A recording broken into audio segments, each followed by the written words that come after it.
Okay, तो कल की क्लास में हम लोगों ने देखा था किस तरह से डिक्लाइन वाला कंसेप्ट पूरा, कि मुगल के डिक्लाइन के पीछे क्या क्या रीजन थे।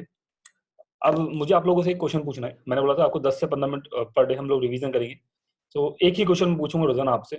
तो आज का मेरा क्वेश्चन है आप लोगों से, कमेंट सेक्शन में बताइएगा प्लीज, कि आपके हिसाब से मोस्ट इंपॉर्टेंट रीजन क्या रहा मुगल के डिक्लाइन होने का। कोई एक रीजन, वैसे तो मैंने बोला कि कोई भी एक रीजन नहीं बोल सकते, सब कॉम्बिनेशन में रीजन था, बट आपके हिसाब से अगर मैं बात करूं सबसे इंपॉर्टेंट रीजन आपको क्या लगता है वो बताइए कमेंट में को जल्दी से। मेरे हिसाब से अगर कोई एक रीजन किसी को बताना हो तो वो मोहम्मद शाह सबसे बड़ा रीजन होगा, उसके बाद सेकंड नंबर पे औरंगजेब को आप डाल सकते हैं। ठीक है, तो ये चलिए ठीक है, सभी लोगों ने अपने अपने आइडिया बताए। तो हमने कल यहाँ तक देख लिया था, theme number 1, theme number 2, theme number 3। Then decline of the Mughal empire के बारे में मैंने बात की, इसके लिए मैंने पूरे रीजन को डिटेल्स में आपको बताया था कि क्या क्या पॉसिबल रीजन हो सकते हैं। आज मैं बात करूंगा लेटर मुगल्स के बारे में। टोटल औरंगजेब के बाद टोटल 12 आए। ठीक है, 12 मुगल्स आए, बहादुर शाह 1 से लेकर बहादुर शाह 2। अब ये 12 कौन कौन थे, नाम देख लीजिए। एक तो बहादुर शाह 1, जहादर शाह।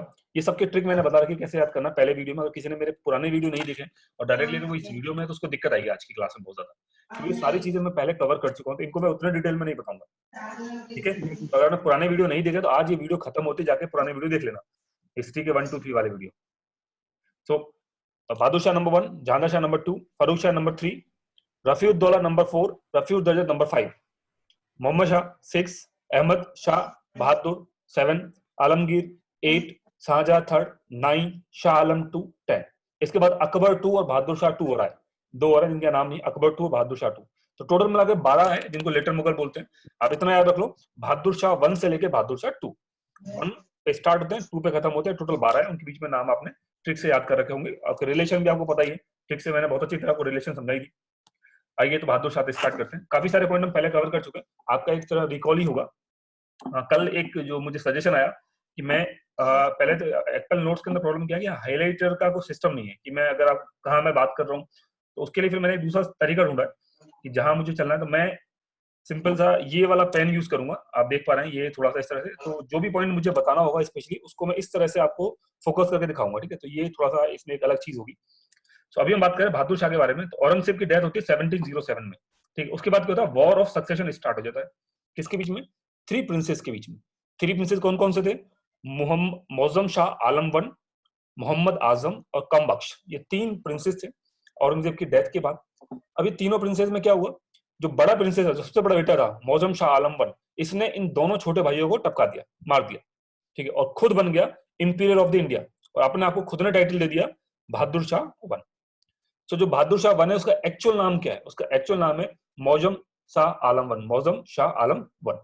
देखिए शाह आलम 1 बोल रहा हूँ, क्यों शाह आलम 1 बोला, बिकॉज हम जानते हैं शाह आलम 2 दोबारा आने वाला आगे पिक्चर में। ठीक है, तो ये जो था ये था शाह आलम 1, जिसका रियल नेम था, जिसने अपने को टाइटल दिया बहादुर शाह 1 का। किसी ने कमेंट किया है,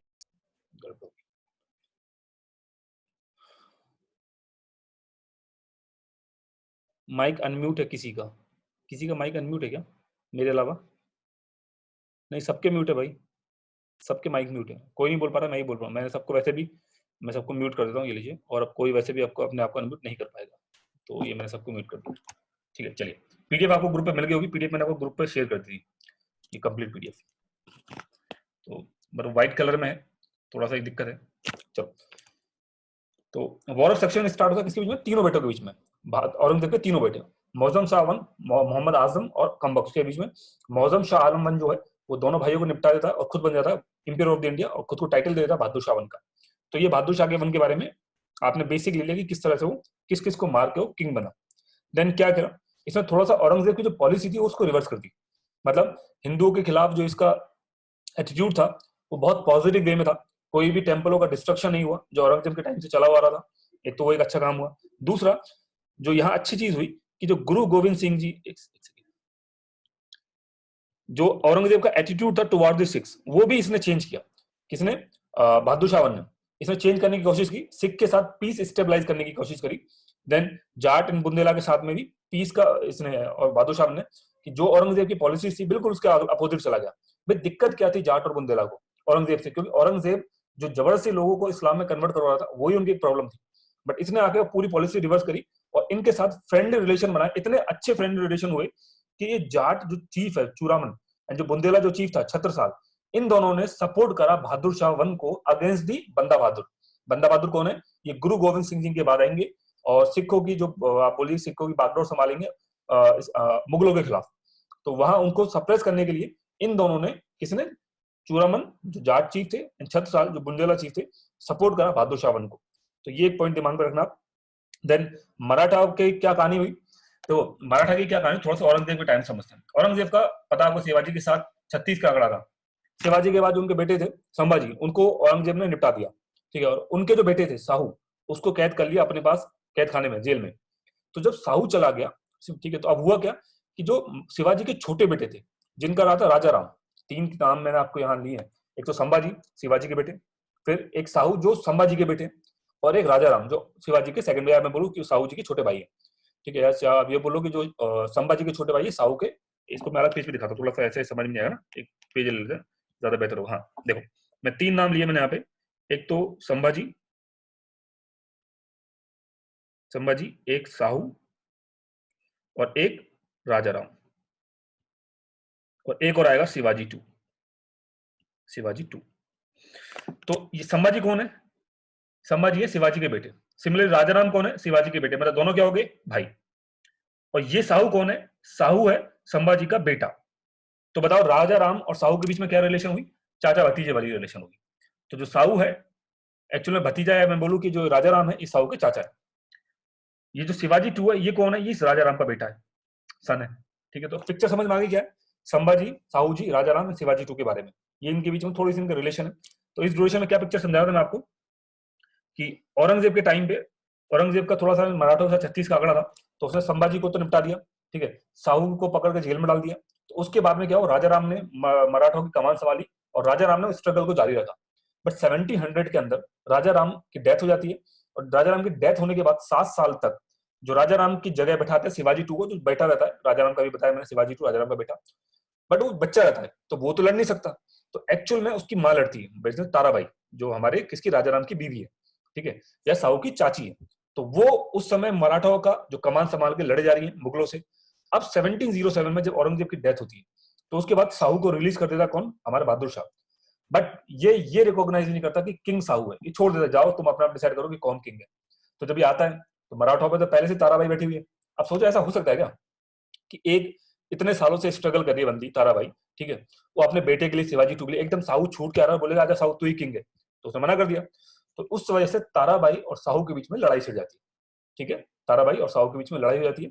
एंड उसमें फाइनली कौन जीतता है? साहू, और साहू किंग बन जाता है कहाँ का? मराठाओं का। तो यहाँ पिक्चर क्या हुई कि मराठा जब किंग बनते हैं तो उनको चौथ नहीं देता कौन? बहादुर शाह। हाँ, सरदेशमुखी अलाउ कर देता है। अब चौथ सरदेशमुखी क्या है, ये हमको मैंने पहले चैप्टर में, पहले लेक्चर में बताया था अच्छे से, चौथ और सरदेशमुखी फंडा क्या है, फिर भी दोबारा समझा देता हूँ कि अगर किसी को 100 गेहूं किसी के किसानों ने उगाए तो उसको 25 बैग देने पड़ेंगे एज अ चौथ, और इस 25 बैग का 10% मतलब 2.5 बैग, 2.5 बैग देने पड़ेंगे ऐसा सरदेशमुखी। तो चौथ क्या होता है? ये किसी भी स्मॉल किंगडम की टेरिटरी को प्रोटेक्ट करता है किसी भी आउटसाइडर इन्वेजन से। वेयरएज जो सरदेशमुखी है ये maintain the hereditary right of the king on the tax collection process, ये दिखाने के लिए कि भाई किंग का ही अधिकार है तो मैं ही कलेक्ट करूंगा इस पूरे इलाके पे। तो इस तरह से चौथ और सरदेशमुखी के कांसेप्ट है, ये यूपीएससी में आ चुका है, मैंने आपको कल दिखाया था मेंस एग्जामिनेशन में इसके ऊपर लिखने के लिए। डन। तो ये यहां तक की हमारी पिक्चर हुई, एक बार चेक कर लेना रिकॉर्डिंग हो रही है, हाँ हो रही है, ठीक है। Thereafter restore Ajit Singh and raja, अब वापस से देखो इनको दोनों को रीस्टोर कर। अब पता है इन दोनों को रीस्टोर करने की जरूरत क्यों पड़ी होगी? क्योंकि औरंगजेब की पॉलिसी की वजह से ये भी औरंगजेब के खिलाफ थे, तो आके बहादुर शाह ने इनके साथ में भी पीस स्टेबलाइज करी। हाँ, कोई हायर पोस्ट नहीं दी, बस बोला हाँ जाओ तुम जाके मारवाड़ बैठ जाओ, तुम जाके आमेर पे बैठ जाओ। देन कैफी खान आते हैं, कैफी खान बोलते हैं कि ये जो बहादुर शाह था उसके एक टेंडेंसी थी गिफ्ट देने की, किसी को ये पकड़, वो देखा ना लगान मूवी लास्ट में जब आमिर का वो एक बंदे का जो मेन जो विलन दिखाया गया, जो उसका नाम मुझे याद नहीं, उसको कैच पकड़ लेता तो राजा निकाल के अपने गले में से देने की कोशिश करता है। तो इस तरह की पिछले टाइम में राजा महाराजों की टेंडेंसी हुआ करती थी। तो इसलिए इसकी बहुत ज्यादा थी, किसकी? बहादुर शाह की। इसलिए इसको बोलते थे शाह ए बेखबर। किसने? कैफी खान ने इसको नाम दिया था शाह ए बेखबर। तो ये काफी इंपॉर्टेंट क्वेश्चन है, ये आ सकता है प्रीलिम्स एग्जामिनेशन में कि बहादुर शाह वन को शाह ए बेखबर टाइटल किसने दिया? कैफी खान ने। या उल्टा भी आ सकता है कि शाह ए बेखबर टाइटल किस मुगल इंपीरियर को दिया गया? बहादुर शाह वन को। या बहादुर शाह वन ना आए, हो सकता है उसका रियल नाम आ जाए मौजम शाह आलम वन। तो आप शाह आलम वन को टिक मत मतलब छोड़ मत देना, पहले पूरा नाम पढ़ लेना कि मौजम शाह आलम वन तो ही है, क्योंकि वही एक्चुअल में हमारा बहादुर शाह है। हो सकता है मैंने आपको टेस्ट का एक क्वेश्चन भी बता दिया हो, ठीक है। फिर बंदा बहादुर जो सिख था, मैं बता ना, सिख के खिलाफ में जाट, चूरामन और बुंदेला छत्रसाल सपोर्ट करते हैं बहादुर शाह को। फाइनली बंदा बहादुर के जो खिलाफ जो रिवोल्ट जो चल रहा था पंगा, उसमें बंदा बहादुर की हल्की सी विक्ट्री होती है। 2 किले होते हैं, सिरहिंद और लोहगढ़। लोहगढ़ वो किला है जो गुरु गोविंद सिंह ने बिल्ड किया था, ये इसको रिकैप्चर कर लेता है बंदा बहादुर। हालांकि वापस में दोबारा से इसे छीन लिया जाएगा, लेकिन कुछ टाइम के लिए ये इसको रिकैप्चर कर लेता है। इतना इंपॉर्टेंट पॉइंट नहीं है, पॉइंट आपको सिर्फ इतना ध्यान रखना है कि लोहगढ़ फोर्ट किसने बनाया था, गुरु गोविंद सिंह ने। यहाँ पे इतना सा आप ध्यान रखिएगा। देयर आफ्टर साहू के बारे में किस्सा आ गया, वही कि grand son of the Shivaji है, ठीक है। प्रिजनर था 1689 से लेकर 1707 तक। देन 1707 में रिलीज कर दिया जाता, बहादुर शाह को रिलीज कर दिया औरंगजेब के मरने के बाद, लेकिन did not recognise Sahu as a Maratha king. तो सिविल वॉर छिड़ जाती है साहू और ताराबाई के बीच में कोल्हापुर में, जिसका नाम है बैटल ऑफ खेड़। ये प्लीज ये बैटल का नाम याद रखिएगा, battle of Khed, Sahu versus Tarabai. इसमें कौन जीत जाता, साहू जीत जाता, ठीक है। तो ताराबाई क्या है, ताराबाई के बारे में लिखा है वही सेम कहानी कि अपने बेटे शिवाजी 2 के लिए लड़ाई कर रही थी। राजा राम जो इसका हस्बैंड था 1700 में उसकी डेथ हो जाती है, तो उसके बाद शिवाजी 2 को बैठा देती है, ये माइनर होता है। तो उसके जगह एक्चुअल में ताराबाई पूरा जो जो रिवोल्ट था उसको लेके चल रही थी। एंड 1712 के अंदर हमारे जो बहादुर शाह है वो निपट लेते हैं, खत्म। अब सोचो, देखो इसने क्या करा, बहादुर शाह ने अपने दोनों छोटे भाइयों को मारा ना। अब सोचो इस बंदे के साथ कितना गलत होगा। खैर आप में से बहुत सारे लोग नास्तिक हो सकते हैं, भगवान को ना माने, लेकिन ये किस्सा सुनने के बाद आपको थोड़ा सा भगवान में विश्वास आएगा कि इसने अपने दोनों छोटे भाई निपटाए। ऐसे एक हमारे किस्सा भी है राजस्थान के अंदर, राजस्थान हिस्ट्री अगर आप पढ़ोगे तो राजस्थान में राणा कुंभा है, ठीक है। राणा कुंभा हमारे राजस्थान में आप आओगे तो काफी नाम है उनका। तो राणा कुंभा ने काफी बड़े बड़े राजाओं को हराया, बहुत बड़ी बड़ी बैटल्स जीती, लेकिन एट द एंड उसको उसी के बेटे ने मार दिया, ठीक है। और जब वो बेटा जो मार के जब बाहर जा रहा था तो उसके ऊपर बिजली गिर गया, वो मर गया, समझ रहे हैं। तो उसको बोला जाता है कि भाई ऊपर वाले ने बदला ले लिया कि मैं बाप को मारने की सजा। तो इस तरह के कई सारे इंसिडेंट हुए हैं हिस्ट्री में, तो उसमें से एक ये है जो अभी आपके सामने मैं बताने वाला हूँ। तो इसमें क्या हुआ कि बहादुर शाह ने अपने दोनों छोटे भाइयों को मारा था। उसके बाद जहादर शाह बनता है, लेकिन जहादर शाह बनता कैसे कि जहादर शाह उसके भाइयों के बीच में लड़ाई स्टार्ट हो जाती है बहादुर शाह के मरने के बाद। 1 महीने तक इस बहादुर शाह की डेड बॉडी पड़ी रहती है, इसको गाड़ा भी नहीं जाता, गाड़ी नहीं जब बेटी आएंगे। 1 महीने तक उसकी डेड बॉडी पड़ी रहती है, सड़ती रहती है, लेकिन गाड़ी नहीं जाती। जब जहादर शाह जीत जाता है तब उसकी डेड बॉडी को गाड़ा जाता है, समझ आता है। तो ये इस तरह से इसके साथ होता है बहादुर शाह के साथ। वेल आगे बढ़ते हैं। तो हुआ क्या, बहादुर शाह ही चल रहा है अभी, बहादुर शाह भी खत्म नहीं हुआ है। So parties at the Mughal court and the king maker. तो अब ये किंग मेकर पिक्चर में आया था, क्योंकि जितने भी अब जो किंग जो प्रिंसेस थे वो वीक थे, उनके पास इतनी पावर नहीं थी, एक्चुअल पावर नोबल्स के पास थी। तो नोबल्स अब जिस प्रिंस को सपोर्ट करेंगे, या जो पावरफुल नोबल्स किसी प्रिंस को सपोर्ट कर देगा वो किंग बन जाएगा। ये पिक्चर में होने वाला है, ठीक है। तो after Bahadur Shah that noble become direct aspirant of the throne, but वो डायरेक्ट तो किंग तो बन नहीं सकते क्योंकि लोग रिवोल्ट कर देंगे। तो उन्होंने कहा चल हम तो नहीं बनेंगे, बट हम किसी और को प्यादे को बैठा देते हैं अपनी जगह पे, वो तो सिर्फ नाम के लिए होगा, एक्चुअल में तो हम ही चलाएंगे। So using princes as a pawn प्यादा to capture the position of the authority, powerful noble emerge as a king maker. ये हम बता दिया मैंने आपको, ये बड़ा इंपॉर्टेंट है, ये पॉइंट बहुत इंपॉर्टेंट है। 4 तरह के नोबल थे उस समय। कौन से, एक तो ईरानी जो ओरान से आए थे, ओरान एक अल्जीरिया के अंदर एक जगह है, ठीक है। बेसिकली ये सिया मुस्लिम्स है। एक है तुरानी, तुरानी सेंट्रल अफ्रीका से, सेंट्रल एशिया से आए थे। अफगानी जो अफगानिस्तान से आए थे, और हिंदुस्तानी वो थे जो मुस्लिम थे जो इंडिया में ही पैदा हुए थे। तो इस तरह से 4 नोबल के ग्रुप बन गए, चारों बिल्कुल अलग अलग थे। ईरानियों का अलग ग्रुप था, तुरानियों का अलग ग्रुप था, अफगानिस्तानियों का अलग ग्रुप था, और हिंदुस्तानियों का अलग ग्रुप था। They were merely interested group or factions looking for their own self advancement, even if at the cost of the welfare of the nation. इनको फर्क नहीं पड़ता घंटा भी क्या हो रहा है कंट्री के अंदर, इनको सिर्फ अपना भला चाहिए, अपने लोगों का भला चाहिए। अच्छी अच्छी पोस्टों पे खुद बैठे थे, कंट्री में क्या हो रहा है उनको कोई मतलब नहीं। और समझ लीजिए कि यही डिजास्टर साबित हुआ आगे जाके बाकी मुगल एम्पायर के लिए। ये जो ग्रुप बन गए इनको सप्रेस नहीं कर पाएंगे आगे के, क्योंकि जो प्रिंसेस हैं वो इतने वीक होंगे कि उनके लिए काफी मुश्किल हो जाएंगे ये नोबल्स। यहाँ तक की बात समझ में आई। सो ये पिक्चर है बहादुर शाह के बारे में। अब मैं आपको बताया तो आपको इसमें कौन कौन से पॉइंट है मोस्ट इंपोर्टेंट जो आपको याद रखने। देखिए सबसे पहले तो आपको याद रखना बहादुर शाह के बारे में, बहादुर शाह का रियल नेम क्या था, मौजम शाह आलम वन। एक पॉइंट तो आपको ये याद रखना है, ठीक है। दूसरा पॉइंट जो आपको याद रखना है चौथ और सरदेश मुखी से रिलेटेड, बहादुर शाह ने चौथ और सरदेश मुखी ने क्या दिया था। सिर्फ सरदेश मुखी अलाउ किया था, चौथ अलाउ नहीं किया था। देर आफ्टर इन सबको कुछ सिर्फ कैफी खान के बारे में पता कर लेना, कैफी खान कौन था, उसने क्या एक्चुअल में बोला, शाह बेखबर टाइटल दिया किसको, बहादुर शाह को। देन यहाँ कुछ भी आप याद रखेंगे, बैटल ऑफ खेड़ याद रख लेना किस किस के बीच में हुई थी। हालांकि ये हम बाद में भी बात करेंगे मराठा के अंदर। बस 3 से 4 पॉइंट इंपॉर्टेंट है। एंड ये जो आपने चारों नोबेल की कैटेगरी, चारों नोबेल में कौन है, इनमें सच है ये भी इंपॉर्टेंट हो सकता है कि शिया मुस्लिम कौन थे। तो जो ओरान थे खाली वही शिया थे, बाकी जितने भी थे तीनों वो सुन्नी मुस्लिम थे। ये कैटेगरी होती है मुस्लिम्स के अंदर, शिया एंड सुन्नी। कभी टाइम मिलेगा तो डिस्कस करूंगा उसके बारे में भी। बस 3 से 4 पॉइंट आपको याद रखने हैं। जहांगीर साहब आते हैं, तो जहांगीर शाह एक वीक प्रिंस था। तो 4 बेटे थे, बहादुर शाह जिनमें पंगा चालू हो जाता है। अब जहांगीर शाह तो वीक है, एक्चुअल में जहांगीर शाह नहीं था, इसके पीछे था जो नोबेल, वो नोबेल कौन था, जुल्फिकार खान। अभी जुल्फिकार खान कौन सी पार्टी का है, ईरानी पार्टी का है। कौन सी ईरानी पार्टी, ईरानी मतलब ये जो ओरान शायद, ओरान मतलब शिया।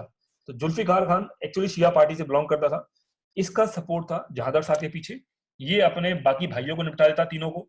और इस ड्यूरेशन में बहादुर शाह की बॉडी लगभग 1 महीने तक अनबरीड पड़ी रहती है, सड़ती रहती है, बदबू मारती रहती है, बट इनको कुछ फर्क नहीं पड़ता। मार मूर के आता है तो बोलता है एक को क्यों गिराया, तो 4 बॉडी एक साथ दफनाता है, तीनों भाइयों की भी और अपने बाप की भी, और फिर ये किंग बनता है। एक्चुअली में मैंने बोला ये वीक है, ये जहांगीर शाह नहीं कर रहा है, ये करने वाला जुल्फिकार खान है। ठीक है, सिर्फ जहांगीर खान नाम के लिए था बस। तो अब जब जुल्फिकार खान है तो ऑब्वियसली बात है किंग तो नहीं बन सकता। तो किंग के बाद सेकंड नंबर की पोस्ट कौन सी हो सकती है, अब ये मत बोलना क्वीन बन जाएगा कि सर किंग के बाद तो क्वीन होता सेकंड नंबर का, जुल्फिकार खान से रानी बन जाएगा। तो क्वीन तो नहीं होगा, हाँ सेकंड नंबर की पोस्ट है वजीर। तो ये वजीर मतलब जो प्राइम मिनिस्टर है वो बन जाएगा। एंड फाइनली ये जो पिक्चर है उस पिक्चर में नोबल्स आ गए। अभी तक तो नोबल्स का किरदार इतना बड़ा नहीं था, अब नोबल्स का किरदार आना स्टार्ट हो गया। तो जैसे ही वजीर बनता है, ये औरंगजेब की कुछ ड्रास्टिक पॉलिसीज थी उनको रिवर्स कर देता है। कौन कौन सी, जैसे जो पिलग्रिम टैक्सेस वगैरह लेते थे, या लोगों को जिस तरह से भी जो कन्वर्जन का फंडा था, या मैं बोलूं जो बहादुर शाह ने जो सेम एटीट्यूड था उसी एटीट्यूड को ये लोग भी कैरी फॉरवर्ड करते हैं। देन जय सिंह, जिसको रिकॉग्नाइज कर दिया था बहादुर शाह ने, लेकिन उसको भी बड़ी पोस्टिंग दी थी, उसको मिर्जा राजा सवाई का टाइटल दिया जाता है। सिमिलरली अजीत सिंह को महाराजा का टाइटल दिया जाता है। जय सिंह को गवर्नर ऑफ मालवा बना दिया जाता है, और साथ में आगरा भी बताएंगे, आगे आगरा भी मिलेगा इसको। एंड अजीत सिंह को गुजरात का गवर्नर बना के, भैया आप गुजरात रहो, खुश हो। तो ये पॉइंट हमारे लिए काफी इंपॉर्टेंट है एग्जाम पॉइंट ऑफ व्यू से, याद रखिएगा प्लीज। ये जो पॉइंट है ये इंपॉर्टेंट है, ये वाला सेकंड वाला पॉइंट एग्जाम के हिसाब से, कि जय सिंह और अजीत सिंह को कौन सा टाइटल दिया गया, कहाँ का गवर्नर बनाएगा। देन मराठा में आते हैं, तो मराठा को चौथ तो दे दिया था किसने, बहादुर शाह ने। अब इस ड्यूरेशन में मराठाओं का थोड़ा सा इतिहास सुनो। मैं पैरेलल स्टडी करवाता हूँ आपको मराठा के बारे में, थोड़ा सा आप ध्यान से देखिएगा, क्योंकि काफी जरूरी है कि मराठा को पैरेलल में आप स्टडी करो तो ज्यादा ठीक रहेगा। तो मराठा में हम आते हैं, मैं पैरेलल ले चलता हूँ आपको मैं। ओके, तो यहाँ मराठा में चलते सीधा, ज्यादा अच्छे से चीजें आपको समझ में आएंगी। पहले आपने पढ़ा हुआ है, इतनी दिक्कत तो आएगी नहीं खैर, बट फिर भी एक बार देख लो। हाँ, कौन सा ड्यूरेशन बारे में बात कर रहे हैं, ध्यान रखा, यही ड्यूरेशन है 1713। तो इस समय मराठा में कौन है, बालाजी विश्वनाथ। समझ आया, तो मराठा के अंदर कौन है, बालाजी विश्वनाथ है। अब ये नाम आपको पता होना चाहिए कि बालाजी विश्वनाथ दिखा कि मैंने आपको पहले वाले लेक्चर्स के अंदर अच्छे से याद भी करवाए थे, अगर आपको याद हो तो हर एक पॉइंट को। तो मराठाओं के अंदर इस ड्यूरेशन में बालाजी विश्वनाथ तैयार है, जो पेशवा बन के रेडी है। तो बालाजी विश्वनाथ ने क्या करा, कंपेल करा किसको, जुल्फिकार खान को, कि भैया मेरे को सरदेश मुखी से काम नहीं चलेगा, चौथ भी चाहिए। जुल्फिकार खान बोला चलो ठीक है, तुमको चौथ भी दिया, बट कंडीशन ये कि जो कलेक्शन होगा वो कलेक्शन सिर्फ मुगल करेंगे, आप लोग नहीं कर सकते। इसके लिए हमारा बालाजी विश्वनाथ रेडी हो गया और ये काम चालू हो गया। तो यहाँ से इतना सा है कि चौथ सरदेश दोनों दे दी गई मराठाओं को, बट जो कलेक्शन है वो मुगल के अंडर में रहा। देन फाइनली जाट बुंदेला के साथ वही फ्रेंडशिप वाला रिलेशन है, सिख के साथ अभी भी सप्रेशन वाला रिलेशन है, इनके साथ अभी भी फ्रेंडली रिलेशन नहीं हुआ। रीजन क्या है, रीजन है बंदा बहादुर। बंदा बहादुर अभी भी रिवोल्ट लेके तैयार है पूरा। मोस्ट इंपॉर्टेंट पॉइंट अभी तक के पूरे लेक्चर का, इजरा। इजरा बेसिकली एक रेवेन्यू फार्मिंग है, ठीक है। इसमें क्या करते थे लोग कि एक मिडिल मैन को पकड़ लेते थे कि भाई तू एक काम कर, तेरे को 2 करोड़ रुपए मेरे को देने, तो किसानों से जितना लेना है तो उतना ले। ऐसे अलग अलग जगह के हिसाब से मिडिल मैन पकड़ लिए। तो ये पॉलिसी कौन लेके आया था, जुल्फिकार खान। नाम तो आप वैसे जहांदर शाह का बोलोगे, जो जहांदर शाह बोलोगे, जुल्फिकार खान बोलो, बात एक ही है, क्योंकि नाम उसके पीछे वही है। तो रेवेन्यू फार्मिंग का कंसेप्ट जुल्फिकार खान लेके आया। अब ये मैंने स्टार बनाया हुआ, ध्यान से देखो यहाँ पे। इस स्टार का मतलब क्या है कि ये one of the biggest reason था मुगल के डिक्लाइन होने का। पीजेंट रिवोल्ट कर गए, ठीक है। तो ये आपको बारे में काफी मैं बता चुका हूँ। देन फाइनली 1713 के अंदर आगरा में जो फारूक शाह है, जो खुद ही उसी का भतीजा है, वो इसको जहांगीर शाह को हरा देता है, मार देता है, खत्म कर देता है। देखिए उस समय कोई रिलेशन कोई मैटर नहीं करते थे।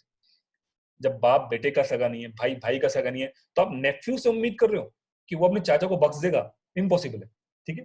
तो ये हो ही नहीं सकता। तो फारूक शाह ने इसको टपका दिया। एक्चुअली फारूक शाह नहीं है, 4 ग्रुप थे ना। अब ये ग्रुप कौन सा था, जुल्फिकार खान वाला ईरानी ग्रुप। तो कोई दूसरा ग्रुप सर उठा रहा होगा उस समय कि किसी भी तरह से ईरानी को हटाओ, हम इसकी जगह पे पहुंचे। तो वो ग्रुप कौन सा था? वो था सईदी ब्रदर्स का। तो सईदी ब्रदर्स कौन सी कैटेगरी में आते हैं? तुर्रानी के अंदर, ईरानी के अंदर, ठीक है, या अफगानी के अंदर? ये ना तो तुर्रानी थे, ना ये ईरानी थे, ना ये अफगानी थे, ये हिंदुस्तानी थे दोनों। हिंदुस्तानी का मतलब क्या? कि ये इंडिया की जमीन, भारतीय जमीन पर ही पैदा हुए थे। सो ये हिंदुस्तानी ग्रुप है सईदी ब्रदर्स का, जिसमें भाई हुसैन अली खान, इसका जो बड़ा भाई था हुसैन अली खान, अब्दुल्ला खान। हुसैन अली खान को मीर बख्श बनाया जाता, बेसिकली जो आर्मी की कैटेगरी, जो आर्मी संभालेगा। एंड अब्दुल्ला खान को वजीर बनाया जाता, वही सेकंड नंबर की जो पोस्ट होती है, हाईएस्ट पोस्ट, जो पहले किसके पास थी? जुल्फिकार खान के पास। ये आके बहुत बड़ा बदलाव करते हैं, बहुत बड़ा चेंज क्या करते हैं कि जजिया खत्म कर देते हैं। अभी तक जजिया खत्म नहीं है। मैंने जो पहले क्लास ली थी उसमें मैंने आपको यहाँ जुल्फिकार खान को बताया था, जुल्फिकार खान ने जजिया खत्म कर दिया। एक्चुअल में ऐसा नहीं है, जजिया चालू था उस समय, जजिया खत्म किया था फर्रुख शाह के टाइम पे सईदी ब्रदर्स ने। तो ये काफी इंपॉर्टेंट पॉइंट है, ध्यान रखिएगा। ये पूछा जा सकता है कि जजिया अबोलिश किसने किया? तो जो जजिया अबोलिश है वो किया गया था फर्रुख शाह ने। फर्रुख शाह नाम देंगे, फर्रुख शाह ने। अब जजिया होता क्या है कि जो नॉन मुस्लिम्स के अलावा जितने भी नॉन हिंदूज हैं, वो जो भी पूरे साल कमाते हैं 10 लाख 20 लाख, उसके ऊपर एक फिक्स अमाउंट उनको देना पड़ता है टैक्स में। डिफरेंट रिजिम में टैक्स अलग अलग था, 2% से लेकर 20% तक का टैक्स लिया गया। तो ये वो पर्टिकुलर टैक्स है, tax charge on the annual income of the non Muslims. तो ये अब थोड़ा सा ध्यान रखिए। देन पिलग्रिम टैक्सेस भी हटा दिए इस पर्टिकुलर ड्यूरेशन में। मराठाओं के साथ क्या हुआ? अब नई चीज, मराठाओं को इंपॉर्टेंट, आपको मराठाओं को पहले दो याद करो। क्या हुआ? बहादुर शाह के टाइम पे क्या हुआ? चौथ नहीं दिया। अच्छा, जादव शाह के टाइम पे क्या हुआ कि चौथ दे दिया, बट कंडीशन दे दी कि कलेक्शन कौन करेंगे? मुगल करेंगे। यहाँ क्या हुआ? कोई कंडीशन वंडीशन कुछ नहीं। अब ये क्यों हो रहा है? अब बहुत इंपॉर्टेंट है ये फर्रुख शाह, बहुत ध्यान से सुनिएगा मेरी बात को। देखो, फर्रुख शाह बना कैसे? इसने हराया किसको? जुल्फिकार खान को। अच्छा, तो जुल्फिकार खान को इतना हराना इतना आसान था क्या? अगर इतना आसान होता तो जहादर शाह कैसे जीतता? इसका मतलब जुल्फिकार खान तो पावरफुल रहा होगा ना। तो किसी अगर पावरफुल को हराना है तो आपको उसके खिलाफ और भी पावरफुल आर्मी चाहिए। वो आर्मी आई मराठा। मराठाओं ने सपोर्ट करा किसको? सईदी ब्रदर्स को। कंडीशन क्या थी कि ठीक है हम तेरे को सपोर्ट करेंगे, कंडीशन ये कंप्लीट स्वराज दे, मतलब तेरा चौथ सरदेश की कोई रोल नहीं, कोई मुगल वुगल की आर्मी नहीं चाहिए। अगर रेडी हो तो बता। तो यहाँ एक पॉइंट और है, मैं ऐड कर देता हूँ। 6 province of Deccan plus Karnataka, Karnataka भी है, ठीक। तो ये आगे पढ़ेंगे खैर इसको तो मराठों के अंदर। तो इस कंडीशन पे मुगल जो मराठा थे वो रेडी हुए इनकी मदद करने की, और इस मराठाओं की मदद से सईदी ब्रदर्स कामयाब रहा जुल्फिकार खान को और जादर शाह को निपटाने में और खुद को स्टेबलाइज करने में। तो ये काफी इंपॉर्टेंट पॉइंट आ रहे हैं सारे आपके सामने। अभी मैं आपको रॉयल फरमान के बारे में इंटरेस्टिंग बात भी बताऊंगा। सिख के बारे में अगेन सेम एटीट्यूड था, वही सप्रेशन पॉलिसी चालू है। बंदा बहादुर को पकड़ लिया था और मार दिया था। ये डेट याद रखिएगा, 19 जून 70। हालांकि इतना इंपॉर्टेंट नहीं है, लेकिन ठीक है थोड़ा सा दिमाग में रखना कि 1716 के अंदर फर्रुख शाह ही था जिसने बंदा बहादुर को पकड़ के खत्म कर दिया था। अब आता है रॉयल फरमान के बारे में। ये हमने लास्ट क्लास में भी इसके बारे में बहुत पढ़ा था। लास्ट क्लास में ओ शिट, मेरी आवाज पहुंच रही है? क्योंकि माइक तो वहां पड़ा हुआ है। प्लीज कंफर्म बताओ, मैंने माइक लगाया नहीं, मैं बिना माइक के बकवास करे जा रहा हूँ। ठीक है, आवाज नॉर्मली। अब सुनो, अब रॉयल फरमान के बारे में सुनो। रॉयल फरमान बड़ा अच्छी चीज है, इसने काफी चेंज। देखिए, आपने अगर आपसे कोई पूछे ना, कोई आपसे क्वेश्चन पूछ ले मेंस के अंदर कि ब्रिटिशर्स के इंडिया में स्टेबलाइज होने के पीछे क्या क्या मेन रीजन थे, मतलब इंडिया में स्टेबलाइज होने के पीछे रीजन क्या थे, तो आप बैटल ऑफ प्लासी बोल दोगे फटाफट जल्दी से। आप बैटल ऑफ बक्सर बोल दोगे। आप इलाहाबाद ट्रीटी बोल दोगे कि सर ये तीन का बहुत बड़ा रोल था। लेकिन तीन कब हुए थे? 1757 के अंदर, 1761 के अंदर थर्ड बैटल पानीपत हुई थी, उसके बाद 1764 के अंदर बैटल ऑफ बक्सर हुई थी, और 1765 के अंदर इलाहाबाद ट्रीटी हुई थी। तो इनका ड्यूरेशन तो बहुत लेट है ना, लेकिन उससे पहले उन्होंने यहाँ नींव अपने पैर तो जमाए होंगे। वो पैर जमाने के पीछे रीजन कौन था? वो था ये रॉयल फरमान। ये जो रॉयल फरमान था यही वो रीजन था जिसकी वजह से ब्रिटिशर्स इतने टाइम तक इंडिया के अंदर अपना पैर जमा पाए। अब ये रॉयल फरमान दिया किसने? ये दिया फर्रुख शाह ने। तो किसने दिया? इंपॉर्टेंट है, फर्रुख शाह ने। किसको दिया? ब्रिटिशर्स की ईस्ट इंडिया कंपनी उसको दिया।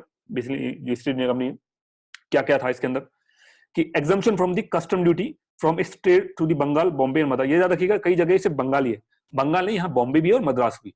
तो 3 प्रोविंसेस है। उसको बोला कि आपको यहाँ जो भी काम करना, जो भी बेचना बेचो, आपको किसी भी तरह की कस्टम ड्यूटी नहीं देनी पड़ेगी। ठीक है। Permit to mint his coin, खुद के कॉइन बना सकते हैं। कैन फर्दर फोर्टिफाई कोलकाता, अगर आपको कोलकाता, मैं क्यों इसका हिंदी ट्रांसलेशन कर रहा हूँ पता ही आपको। Right to issue passes at 10 तक for the movement of the such good. ये काफी इंपॉर्टेंट है, ये चौथा वाला। ये आगे जाके गले की हड्डी बनेगा कई सारे इंपीरियड्स के लिए।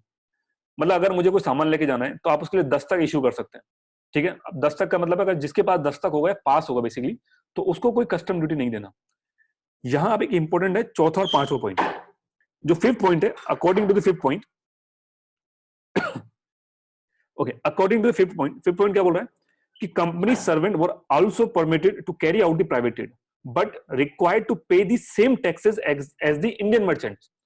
मतलब कंपनी को बोल दिया गया है कि आप भाई साहब टैक्स दो, ठीक है, सर्वेंट्स को बोला आप ट्रेड कर सकते हो, आपको जो इंडिया से खरीदना खरीदो ले जाओ, लेकिन आपको भैया पैसा पे करना पड़ेगा। अब अंग्रेज तो होशियार थे, उन्होंने कहा पास की सुविधा तो है हमारे पास, तो जो पास सिर्फ ईस्ट इंडिया कंपनी के लिए था, जो इन पर्टिकुलर सर्वेंट्स के लिए नहीं था, जो ब्रिटिश ऑफिसर्स के उनके लिए नहीं था, उन्होंने वो पास यूज किया। उस पास को दिखा दिखा के अपनी प्राइवेट ट्रेड को बढ़ाया। और ये बात आगे जाके जो बंगाल के इंपीरियर होंगे, चाहे आपने सिराजुद्दौला बोल लीजिए या मीर जाफर बोल दीजिए या मोहम्मद कासिम बोल दीजिए, मीर कासिम, ठीक है, वो सबको पता चलेगा और बाद में जाके पंगे स्टार्ट होंगे। तो ये चौथे और पांचवें पॉइंट बहुत इंपॉर्टेंट है, मैंने लिखा भी है। However the dastak were later misused by the company servant to carry out the private trade. समझ आया? तो ये एक चीज है। अब आपके दिमाग में आएगा कि ऐसा क्या हुआ इस ड्यूरेशन में कि फर्रुख शाह ने इतने बड़ा फरमान दे दिया इन लोगों को। तो कितना बड़ा है ना कि तीन इतनी बड़ी प्रेसिडेंसी थी, मतलब इतना बड़ा एरिया है, बंगाल, बॉम्बे, मद्रास, तीनों में आपको कोई कस्टम ड्यूटी नहीं देनी, और इतना सब कुछ कि अपने कॉइन बना लो, ये बना लो। ऐसा हुआ क्या? मैं लास्ट टाइम में बताया कि कोई बहुत बड़ी सी उसके गुप्त रोग वगैरह हो गया था, ठीक है, तो उस समय पता नहीं था क्या हुआ, तो मैंने काफी इसके ऊपर देखा और फाइनली मुझे मिला कि उसको एक्चुअली में हुआ क्या था। तो आइए जरा देखते हैं। क्वेश्चन है, why Farrukh Shah was so मेहरबान और ईस्ट इंडिया कंपनी, कि इतना मेहरबान क्यों था? तो उसका रीजन है विलियम हैमिल्टन, जो एक्चुअली एक सर्जन थे, ठीक है, तो उन्होंने सक्सेसफुली ऑपरेशन किया फर्रुख शाह का। कौन सा ऑपरेशन था? स्वेलिंग इन दी ग्रोन्स। अच्छा बेटा, ये बीमारी थी, समझ आया? तो ये हो गई। अब ये एक्चुअली में ये रीजन नहीं था, रीजन ये था कि उस समय राजा अजीत सिंह जो थे जोधपुर के, उनकी बेटी थी, बहुत सुंदर बेटी थी, और पर्टिकुलर हमारे जो फर्रुख शाह है उनको उससे शादी करनी थी, लेकिन शादी कैसे करें, उनको तो बीमारी हो रही है। हाँ ठीक है, बीमारी सब लोगों को तो नहीं पता, पर शादी हुआ तो पता चल जाएगी ना। तो उसको नहीं बोला पहले ही बीमारी ठीक करूंगा फिर मैं शादी करूंगा। तो अब किसी ना किसी से खत्म करना था, ये काम कर दिया किसने? विलियम हैमिल्टन ने। तो खुश हो गए, ये भी ले जा, ये भी ले जा, ये भी ले जा, ये भी ले जा। बाद में आके गले की हड्डी बनने वाला है ये चीज जो फर्रुख शाह ने किया। Finally important of the royal farman, कि रॉयल फरमान की इंपॉर्टेंस इतनी ज्यादा क्यों है? Because farman was instrumental in increasing companies strong hold in the Bengal which later colonise Bengal following by the rest of the India. Obviously बात है, बंगाल को कॉलोनाइज करेंगे पहले, फिर धीरे धीरे बंगाल से पूरे इंडिया पे कब्जा करेंगे। फर्रुख शाह की डेथ 1719 में, फर्रुख शाह मरता नहीं, मार दिया था। कौन मारता है? Hussain Ali Khan, with help of Peshwa Balaji Vishwanath. अब क्यों मारते हैं? क्योंकि फर्रुख शाह जो था थोड़ा शक्की कैरेक्टर का था, वो इनके ऊपर ही शक करने लग गया। तो उनको समझ नहीं आया, इनको लगा कि यार इससे बढ़िया तो किसी और को बढ़ाते हैं, तो इसको निपटा के खत्म कर देते हैं, और इसकी जगह पे फिर दो छोटे छोटे प्यादे जो छोटे छोटे होते हैं, रफीउद्दौला, रफीउद्दर्जत, उनको बैठा दिया था, तो निपटा देते हैं, खत्म हो जाता है कहानी इसकी। अब एक इंपॉर्टेंट पॉइंट है यहाँ, जो एग्जाम पॉइंट ऑफ व्यू से इंपॉर्टेंट है, ध्यान रखिएगा। क्वेश्चन आ सकता है कि वो कौन सा मुगल इंपीरियर था जिसको उसी के वजीर ने मारा, पहला मुगल इंपीरियर? तो वो था Farrukh Shah.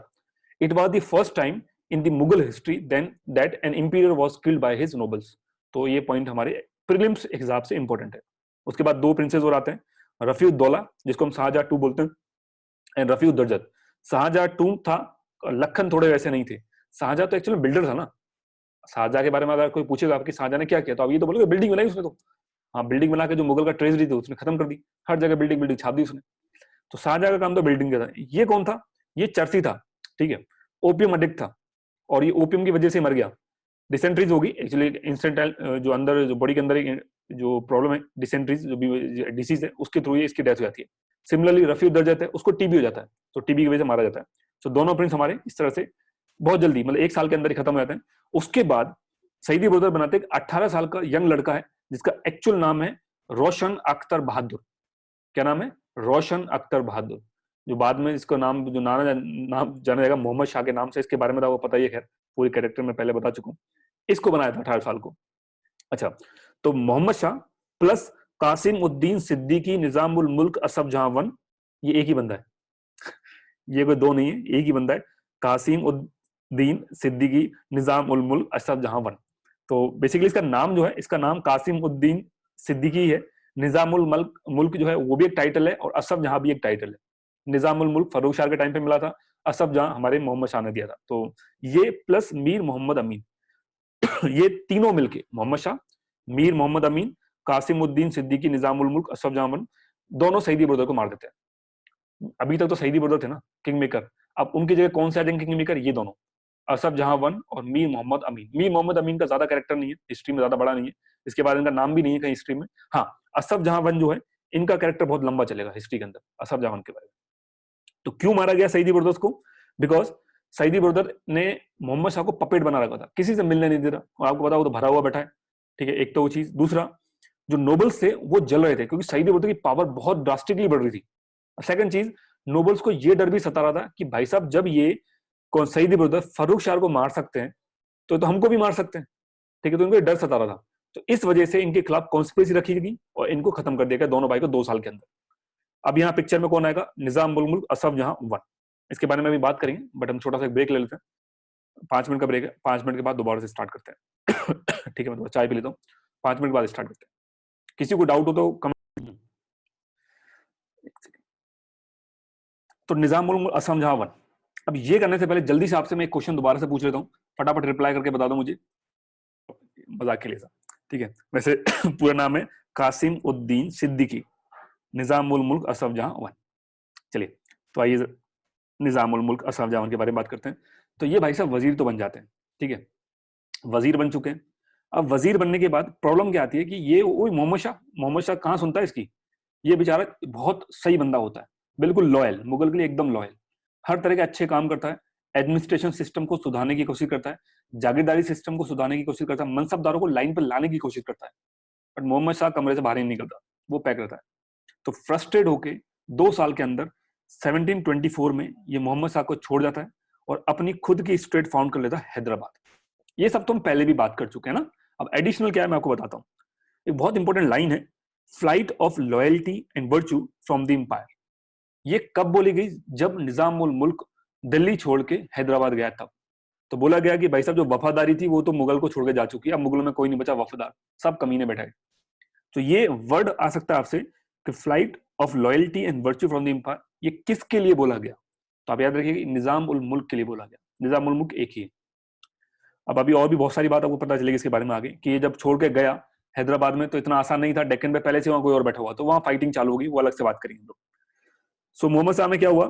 Irreversible decline of the Mughal empire and physical breakup हो गया। तो यही मोहम्मद शाह था। मैंने आज करो पहले के जो मेरे पुराने वीडियो थे, मैंने आज जो क्वेश्चन करा, अगर तुमने मेरे पुराने वीडियो ढंग से देखे नहीं, उसमें मैंने 10 बार चिल्ला चिल्ला के बोला कि मेरे हिसाब से सबसे बड़ा रीजन मोहम्मद शाह, मेरे हिसाब से सबसे बड़ा रीजन मोहम्मद शाह। पर तुम गधों ने तो देखा ही नहीं वीडियो, पता कहां से चलेगा तुम लोगों को?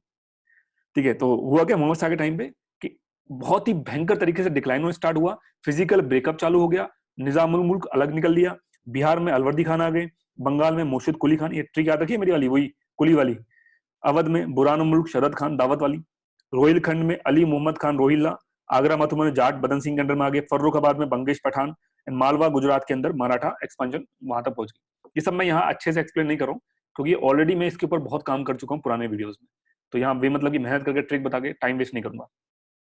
देयर आफ्टर इसी मोहम्मद शाह के टाइम पे होता है दुर्रानी इन्वेजन, दुर्रानी ईरानी इन्वेजन। ईरानी मतलब कौन? नादिर शाह। तो नादिर शाह 1739 में उसको पता चलता है कि एक्चुअली होता क्या है कि वहां क्राइसिस चल रहा होता है ईरान के अंदर, पैसों की दिक्कत आती है, तो उसको पता है कि इंडिया बहुत पावरफुल है, इंडिया के पास बहुत पैसा है, सोने की चिड़िया बोलते हैं ना। तो ये आता है 1738 में लाहौर को कैप्चर कर लेता है।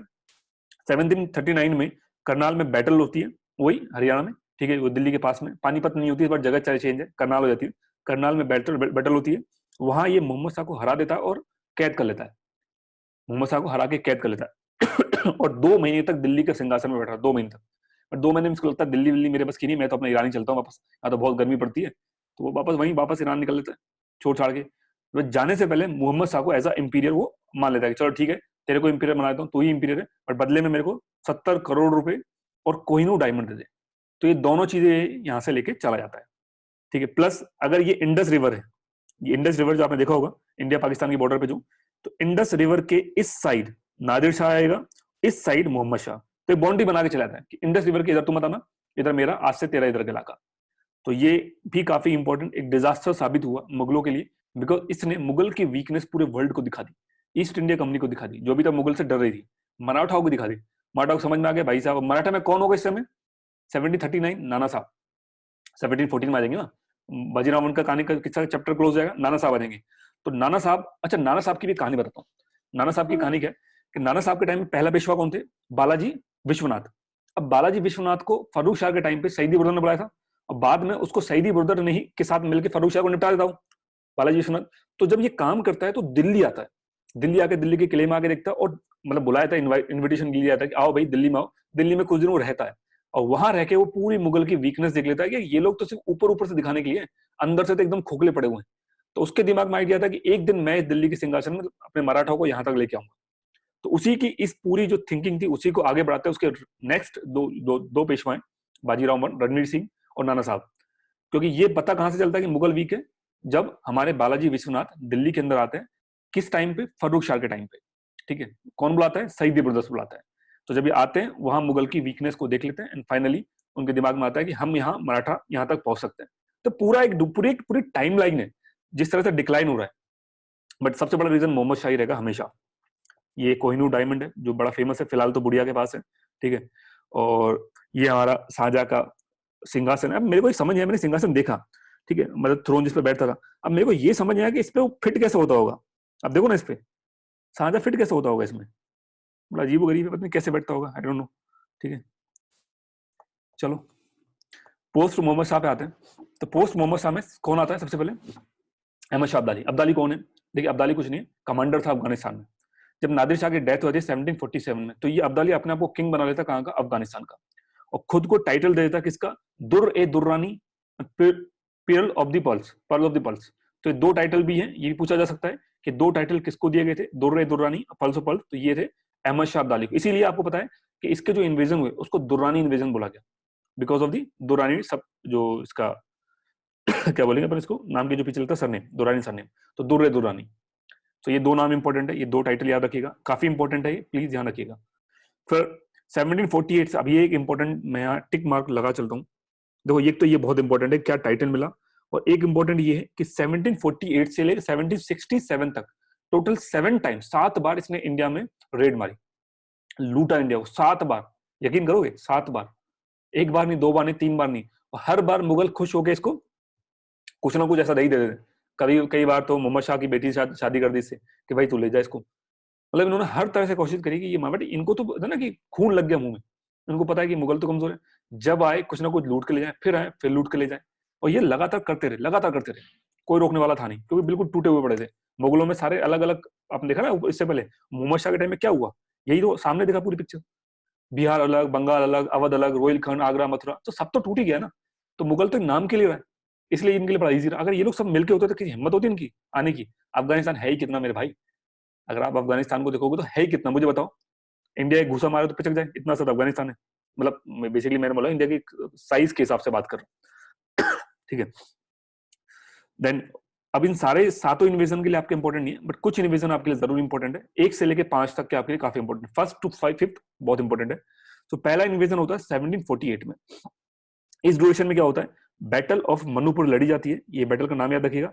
इसमें इसको हार का सामना करना पड़ता है, हार गया, पहली बैटल में हार जाता है और वापस चले आता है। लेकिन इसके दिमाग में जो हार है वो बिल्कुल बस जाती है कि मैं हार कैसे गया। हार इसलिए जाता है कि एक्चुअली इस समय जो है, जो निजाम उल मुल्क और जितने भी हैं उन्होंने मुगल का सपोर्ट करा और सपोर्ट से लड़ता है, और ये बिना प्लानिंग के आता है, कोई प्लानिंग नहीं होती है, इसको लूटना होता आया था। लेकिन सेकंड टाइम जब भी आता है तो प्रॉपर प्लानिंग के साथ आता है। ऐसा नहीं कि सीधा आया दिल्ली पे अटैक कर दिया, पहले पंजाब जीतता है फिर दिल्ली तक आता है। वही वाली बात जो पानीपत वाला किस्सा था, तो पूरी प्लानिंग के साथ आता है सेकंड टाइम। सेकंड अटैक में आएंगे अभी। तो याद रखिएगा पहला अटैक कब होता है? 1748 में, बैटल ऑफ मनुपुर, जिसमें इसको हार का सामना करना पड़ता है। किसको? अहमद शाह अब्दाली को। अब 1748 में मोहम्मद शाह निपट लेते हैं और 1748 में निजाम उल मुल्क की भी डेथ हो जाती है। निजाम उल मुल्क कौन से वाले? हैदराबाद वाले। तो दो जो पावरफुल थे, जो मुगल थ्रोन के पीछे, उन दोनों की डेथ हो जाती है। पावरफुल मोहम्मद शाह बेसिकली आप बोल सकते हैं इंपीरियर था, तो दो की डेथ हो जाती है। तो इस समय अब कौन बैठेगा? अब सिंहासन पर आएगा अहमद शाह। अहमद शाह आप कह सकते हो one of the weakest link था पूरे मुगल के अंदर। अहमद शाह इतना वीकेस्ट लिंक था, इसके बारे में बताऊंगा कि इसका बाप तो खैर मोहम्मद शाह था, और इसकी जो माँ थी वो ऊधम बाई थी, जो एक्चुअल में एक पब्लिक डांसिंग गर्ल थी, कोई रॉयल फैमिली से बिलोंग नहीं करती थी। अहमद शाह जब किंग बनता है, तो आपने वो मूवी देखी है बाहुबली वाली? तो कौन सी थी वो, क्या नाम है उसका, बाहुबली जो किंग क्या बैठ रही थी, शिवगामी, शिवगामी, राइट। तो ये समझ लो इस समय जो शिवगामी है वो कौन है? ऊधम बाई है। ठीक है, और अहमद शाह कौन है? वो बड़ा वाला नहीं, बड़ा वाला नहीं, छोटा वाला बच्चा जो गोद में रहता ना, वो है अभी, मतलब इतना बड़ा होकर भी छोटा था। एक्चुअल में अहमद शाह सिर्फ नाम के लिए था। जो इस समय जो पावर थी, जो एक्चुअल पावर थी, वो ऊधम बाई के अंडर में थी। अहमद शाह बहुत वीक लिंक था। तो उस समय ये पॉइंट भी याद रखिएगा जो वहां के सामने लिखा है, कोर्ट फैक्शंस। मतलब कोर्ट के अंदर गुटबाजी बन गई, अलग अलग गुट तो इससे पहले भी थे, लेकिन इस समय वो एक्सट्रीम चरम पे थे। तो अगर आपसे कोई क्वेश्चन पूछ ले प्रीलिम्स के अंदर कि कोर्ट फैक्शंस किस पर्टिकुलर मुगल इंपीरियर में हुए, तो आपका जवाब होगा अहमद शाह। अहमद शाह के टाइम पे हर गुट बिल्कुल अलग अलग, बिल्कुल सेपरेट हो, अलग अलग तरीके से खड़े होते थे, कोई किसी भी तरह का डिसिप्लिन नहीं था। जब भी मुगल के अंदर दीवाने आम और दीवाने खास लगता था तो किसी भी तरह का डिसिप्लिन नहीं था। तो कोर्ट फैक्शंस बहुत ज्यादा हो गए। अहमद शाह बहुत वीक लिंक था, कमांड उधम बाई के अंडर में थी, कोई भी उसकी कमांड मानने को तैयार नहीं था, बिकॉज वो एक पब्लिक डांसिंग गर्ल थी, ठीक है। हालांकि उन्होंने खुद को टाइटल भी दिया था किबला-ए आलम, किबला-ए आलम टाइटल, पर लोगों ने माना नहीं। इस ड्यूरेशन में 1748 से लेकर 1754 में अब्दाली ने 2 बार इन्वेट किया। उसको पता था मुगल वीक है, उसके चेले बैठे हुए थे अंदर बहुत सारे, तो उसने बता दिया मुगल वीक है। तो पहला अटैक होता है 1749 में। अब आपसे क्वेश्चन पूछा जाएगा कि जो सेकंड इन्वेजन था अब्दाली का, उसके पीछे रीजन क्या था? तो आपका जवाब होगा उसके पीछे रीजन था बैटल ऑफ मनुपुर, कि बैटल ऑफ मनुपुर में बुरी तरह से हार हुई थी अब्दाली की, तो उसका बदला लेने के लिए 1749 में आता है और अटैक करता है। तो सेकंड इन्वेजन 1749 में होता है। Return India to take avenge of his defeat, defeated Punjab governor Moin ul Mulk. तो वो मैंने बोला ना पहले पंजाब में आता है, फिर दिल्ली मथुरा तक आके लूट के जाता है, तो पंजाब के गवर्नर को आया था, बट पंजाब का जो गवर्नर था मोइन उल मुल्क, वो बोलता है चले काम करो, मेरे को मारो मत, मेरे को यहाँ से मत हटाओ, मैं आपको 14,000 रुपए दूंगा एज अ रेमिटेंस एनुअल, हर साल पूरे साल 14,000 रुपए आपको भेजता रहूंगा। तो अब्दुल्ला ने कहा चल ठीक है तू रहे, हम जाते हैं यहाँ से। तो लूट लाट के जितना पैसा लूट के चला गया, उसको मोइन उल मुल्क को अपनी जगह पे छोड़ के चला गया। तो ये तो होती सेकंड टाइम जो इन्वेजन करता है। फिर तीसरा इन्वेजन 3 साल के बाद करता है 1752 में। अब ये इन्वेजन क्यों हो रहा है? क्योंकि 1751 में अहमदिया ट्रीटी साइन हो जाती है।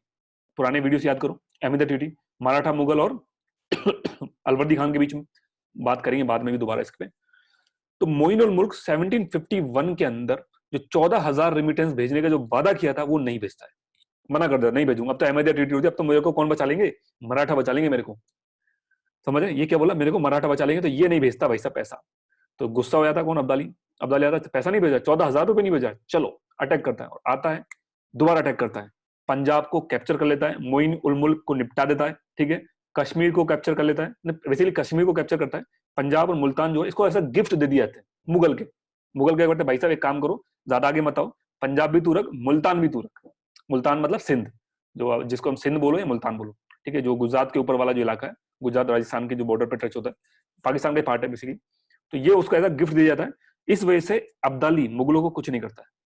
क्यों? क्योंकि मुगल ने डर के क्या दे दिया, अब मुगल नहीं है इस समय, कौन है?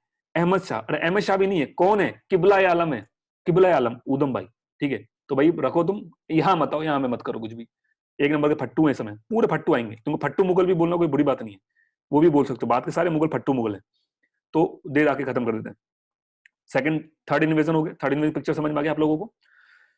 लेकिन इस ड्यूरेशन में क्या होता है, इमादुल मुल्क पिक्चर में आता है। इमादुल मुल्क कौन है? वजीर बनाएगा कौन? मराठा। मराठा इसको वजीर बनाएंगे।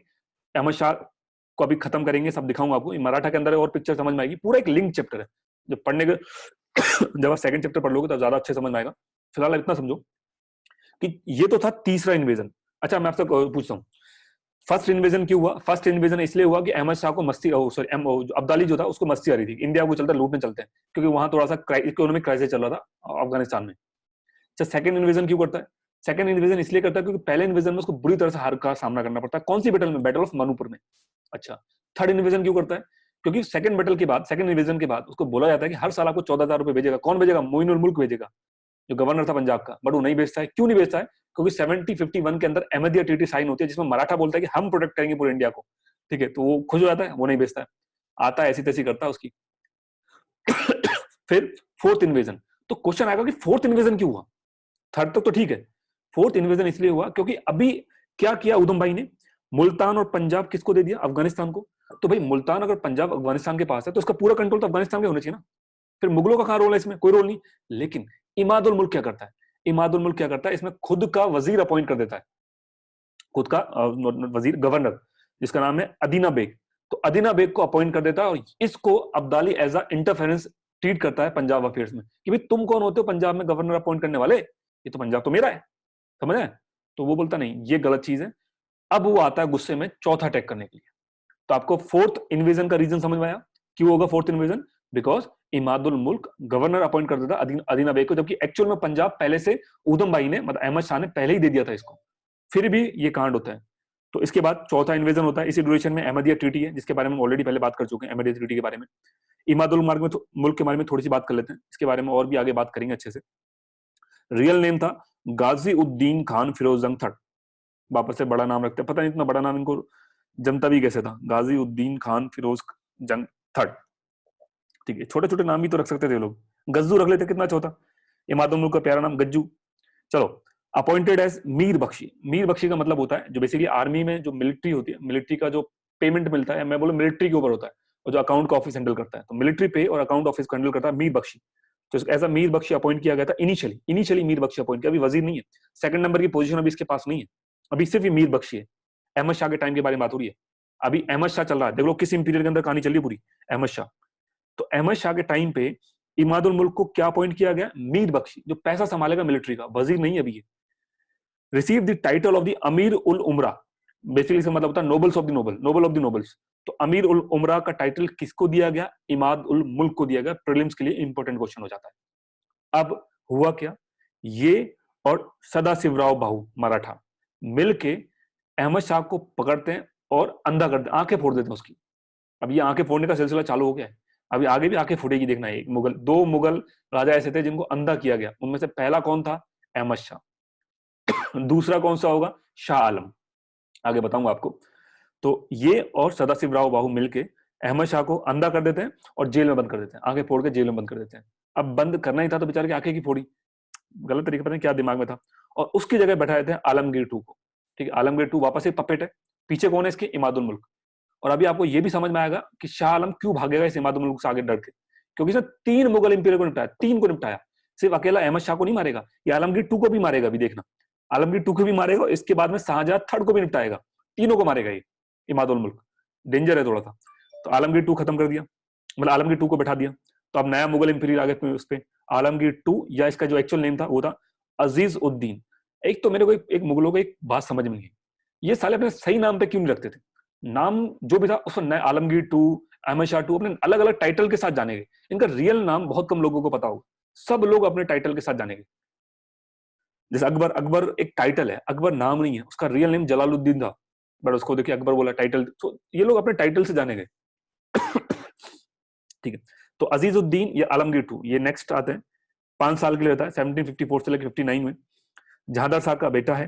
ठीक है, इमादुल मुल्क इसको एज अ वजीर अपॉइंट कर दिया। अब समझ में आया, इमादुल मुल्क अहमद शाह के टाइम पे क्या था, सिर्फ एक मीर बख्शी था, लेकिन जब अहमद शाह को मार देता है और उसकी जगह इसको बैठाया था आलमगीर टू को, तो आलमगीर टू तो फिर पपेटी है ना, तो पावर में कौन आएगा, इमादुल मुल्क। तो अगर उसको पावर में आना तो उसको कौन सी पोस्ट लेनी पड़ेगी, क्वीन की, नहीं नहीं, वजीर की।